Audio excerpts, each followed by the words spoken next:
Olá pessoal, tudo bem? Espero que bem. Vamos hoje conversar sobre um tema muito relevante. Justa causa por roubo ou furto do empregado. Entender as suas consequências e direitos neste caso. Perfeito? Me acompanhe então nessa videoaula de hoje. Vamos lá, jovens. Tudo bem com vocês? Espero que bem. Então, tema da aula de hoje é muito relevante e muito comum acontecer. Justa causa por roubo ou por furto do empregado. Quais são as consequências para o empregado e para o empregador? Quais são os direitos que eu vou receber nestes dois casos aqui? Né? Direitos, obrigações e consequências nesse ponto. Ok? Vamos por parte. Primeiramente, o artigo da justa causa é o artigo 482. Se você pegar a sua CLT ou dar um Google ali agora, você vai achar que o artigo 482 diz o seguinte: constitui justa causa para a rescisão do contrato de trabalho pelo empregador. Está aqui embaixo, ato de improbidade. O que é ato de improbidade? Ato de improbidade são quando o empregado usufrui em proveito próprio o patrimônio do empregador. Como assim, professor? Exemplo que eu falei com você aqui agora. Por exemplo, roubo, furto. Né? O empregado, por exemplo, rouba, vai lá, falsifica, né? Acontece muito isso, né? Falsifica atestado médico em proveito próprio.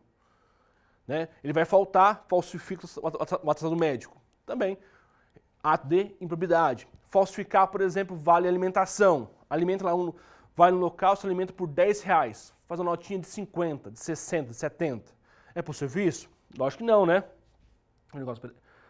Não é possível isso, lógico que não, né? Então isso também é ato de improbidade. Então veja, o inciso aqui ele é gigantesco, né? Bem amplo aqui nesse caso. Ou seja, quando o empregado se apropria do patrimônio do empregador, por roubo, por furto, por falsificar atestado médico, falsificar vale-refeição, vale-transporte, tudo isso é ato de roubo e furto.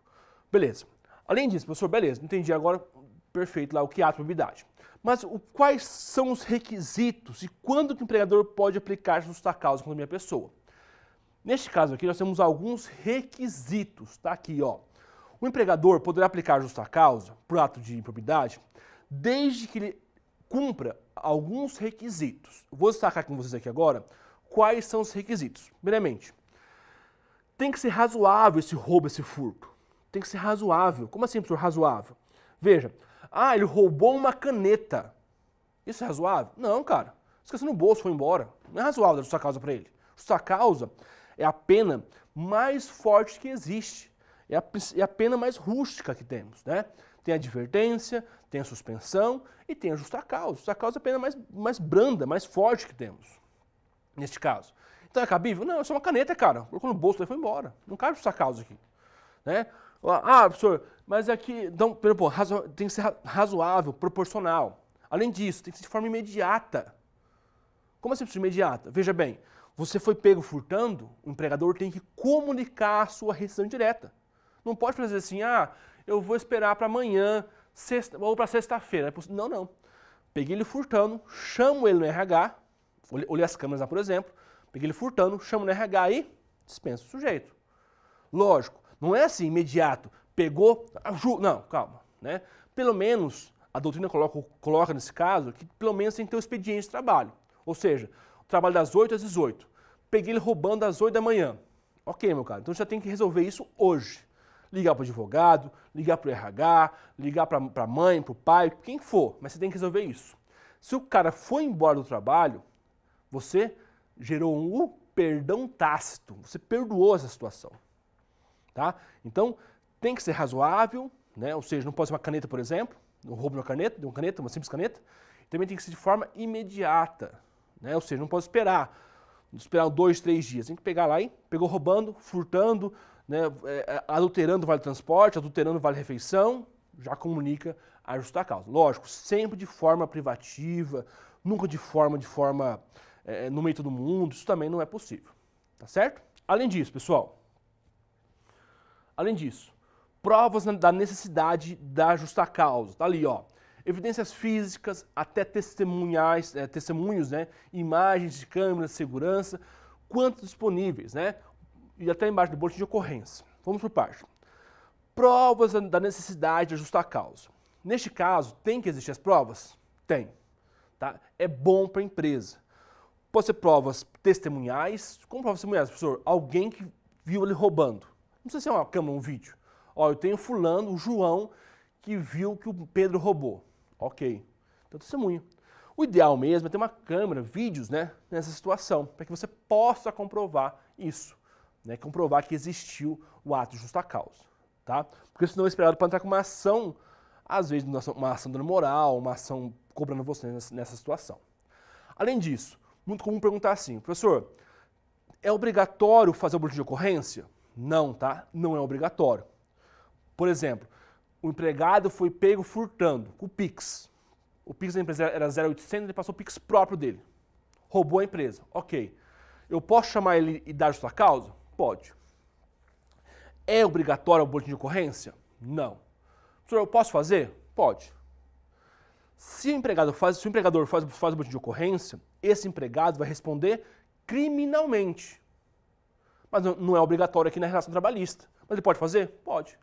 Ah, peguei você furtando, né? Furtando lá 10 mil reais a empresa. Ok. Ele pode fazer um boletim de ocorrência para entrar com uma ação criminal. Vai correr o processo criminal aqui, ó. Outra coisa. Processo criminal lá. Né? Aqui é trabalhista, nessa situação. E neste caso não é obrigatório. Eu posso ter ciência através de uma testemunha, através de uma câmera de vídeo, através, enfim, o que for lá no caso. Tomei ciência e dispensei por justa causa. Tá certo? Tá. Ok. Então destaque-se. O boletim de ocorrência não é obrigatório para aplicar justa causa. Beleza? Próxima consequência que nós temos aqui, jovens, ó. Consequência para o empregado. Neste caso exija justa causa, ele vai receber ali, ó, saldo salário,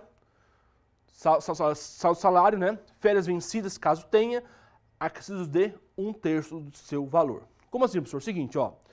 Qual a consequência para o empregado para a justa causa?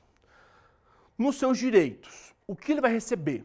Ele recebe só o saldo salário. Que saldo salário, professor? Por exemplo, hoje é dia 22. Ou seja, ele vai receber somente 22 dias de salário.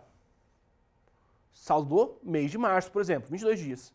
Ele foi dispensado no dia 2, vai receber 2 dias de salário. Foi dispensado no dia 4 de abril, só 4 de abril, só 4 dias. Foi dispensado no dia 8 de agosto, 8 dias. Foi dispensado no dia 6 de janeiro, 6 dias. Isso, ou seja, isso é o saldo de salário. Além disso, ele vai receber também as férias vencidas. Veja bem, caso exista, não são férias proporcionais. Veja bem, uma coisa são férias vencidas, outra coisa são férias proporcionais. Férias vencidas é quando está em atraso, né? Não gozei das minhas férias no final do ano, está em débito. Ok. Isso se você for dispensado por justa causa, você vai receber nesse caso. Agora, é as férias proporcionais. Vamos pensar assim, estamos no mês agora no mês 6. Eu já gozei das minhas férias, por exemplo, em dezembro. Recebo agora, nesse caso? Não, porque isso é as férias proporcionais nessa situação. Beleza? Então, ó, o empregado recebe o saldo salário e também recebe, nessa situação, o caso das férias proporcionais, caso exista. E os demais dias recebe, professor? Não. Não recebe FGTS, não recebe seguro-desemprego, não tem aviso prévio, não pode sacar o FGTS, não tem multa do FGTS, não recebe mais nada. Recebe somente o saldo salário e as férias vencidas, caso exista nessa situação. Além disso, pessoal, outro ponto importante, vou olhar para essa câmera aqui, que é importante olhar para essa câmera aqui nesse caso. Justa causa. Professor, se eu receber uma justa causa, consequência para o empregado, né? Eu vou ficar marcado como justa causa? Não, tá? A justa causa não aparece em lugar nenhum. Destaques, por exemplo, a justa causa não pode estar em sua CTPS. Como assim, professor? Explico. O empregador me dispensou hoje, dia 11/4/2020. Colocou lá, rescisão direta, dia 11/4/2020, por justa causa. É possível? Nananina, não. Cabe até dano moral presumido por isso. Se o empregador fizer esse ato, cabe dano moral nessa situação. Não pode fazer isso. Então a justa causa não fica em lugar nenhum. Não está presente, escrito na sua CTPS. Né? Não está nada. Né? Não tem como saber se foi justa causa. Por que é assim? Para evitar uma discriminação, né? Para evitar o empregado. Que fala assim, você foi dispensado por justa causa? Foi. Não vou nem te contratar mais, tá? Já era. Não pode, tá? não pode, nessa situação, constar em lugar nenhum. E se constar, por exemplo, na própria CTPS, cabe uma ação de dano moral contra o empregador. Beleza? Ok. Voltamos para cá então, ó. Além disso, meus jovens... Opa. Travou aqui, peraí, deu uma travadinha aqui. Travou. Ah, tá aqui, agora sim. Tá aqui. Tá aqui. Agora sim, perdão. Voltamos. Ó, nesse caso agora a consequência para o direito do empregado. Então aqui, ó. Qual que é o direito do empregado pode, nessa situação? Receber uma justa causa por roubo, por furto. Qual é o meu direito nessa situação? Não é uma consequência. E qual é o meu direito? Meu direito, o que eu posso fazer? Eu achei que a justa causa por roubo foi indevida. O empregado achou que eu fui roubando, não roubei nada. O que eu posso fazer? Empregado, você pode entrar com uma rescisão, uma reversão, né, da justa causa. Eu vou entrar com uma ação trabalhista, um processo judicial. Vou ter que achar um advogado, entrar com um processo judicial, pedindo a reversão da justa causa. Explico um exemplo. Ó, fui pego furtando. Ponto. O empregador me chama, comunica minha rescisão contra trabalho por justa causa. Ok. Eu vou embora, penso assim, pô, tá errado isso. O que eu posso fazer? Entrar com uma ação pedindo uma reversão. Um processo, com um advogado. Vai ter um processo, vai ser o juiz. O advogado vai fazer lá, o juiz. O Pedro foi pego furtando, esse é o meu exemplo aqui. Mas ele roubou tão somente uma caneta. Ele esqueceu a caneta, por exemplo, no bolso. Esqueceu. E aí, nesse caso eu posso conseguir uma reversão de uma dispensa com justa causa para reverter para uma dispensa sem justa causa nessa situação. E aí sim, após essa sentença, se for procedente, eu consigo reverter esse processo. Então veja, empregado, se o empregado for dispensado por justa causa, ele pode sim, né, ele vai receber, igual eu falei com vocês, saldo salário e as férias vencidas, caso exista. Ele pode entrar com essa ação pedindo a reversão do processo nessa situação. Beleza? Ação muito comum, logicamente, é o ideal que tenha um advogado que você procure nessa situação. Beleza? Beleza? Vamos lá. Por fim, tá aqui, ó. Prevenção e medidas internas das empresas. Né? Zé, acompanha comigo então ali, por favor, ó. Revista íntima, já falamos sobre isso. Sistema de segurança, políticas internas, treinamentos, né, de conscientização e controle de estoque. Então veja, meus caros, ó. Qual que é a prevenção que a empresa pode fazer para evitar roubos no trabalho? Primeiro ponto importante. Revista íntima, é possível? Não. Repito. Revista íntima, é possível? Não. O artigo 7º da Constituição Federal é bem claro sobre isso. É proibido a revista íntima. Por exemplo, lá, trabalho em um local fabricando camisas. Eu vou lá, empregador vou lá e vou pedir para o empregado tirar a camiseta ou tocar nele, é possível? Não. Não se pode fazer isso. A revista íntima é proibida. Tanto toque, olhar a bolsa, pedir para tirar a camiseta, não se pode fazer. Então, o que tem que se fazer? O que se faz nessa situação? Tá ali, ó. Sistema de segurança, meu caro. O empregador vai ter que gastar um pouquinho ali, hein? O empregador vai ter que colocar câmeras, uma filmagem, por exemplo, né? Políticas internas para prevenir o roubo, explicação, tentar, por exemplo, palestras, né? Para mitigar isso, para reduzir isso. Mas o ideal é ter filmagens, câmeras, olhar nessa situação, fiscalização nesse ato. E até mesmo políticas internas, para verificar, né, se existe ou não essa situação. Até mesmo controle de estoques, né? Ó, eu sei que aqui tem 1000 camisas. Sumiu 5. Opa, né? Controle de estoque.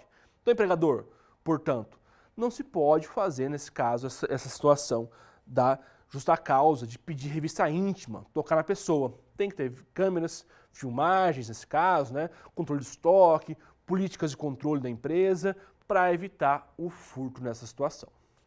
Beleza? Então, fechamos por aqui. Deixa eu olhar para cá, para essa câmera aqui, fazer nossa revisão aqui, né? Então, vimos aqui no caso, então, dar justa causa por roubo, quando é possível aplicar quais as consequências para o empregado e para o empregador. Desse caso, então, o roubo é o artigo 457, ato de improbidade. Quando o empregado furta a empresa nessa situação. Furta, roubo, né, falsifica a questão de atestado médico, enfim, tudo isso gera a rescisão direta. Neste caso, o empregado recebe o saldo salário somente, né, saldo salário. Além disso, irá receber também as férias vencidas, caso exista. Né? Empregador, é proibido fazer revista íntima. Deve ser feito outra coisa. Filmagens, organização interna, enfim, outra situação nesse caso para evitar os furtos na empresa. Beleza? Então é isso. Fechamos por aqui. Muito obrigado. Até mais. Tchau, tchau. Bons estudos.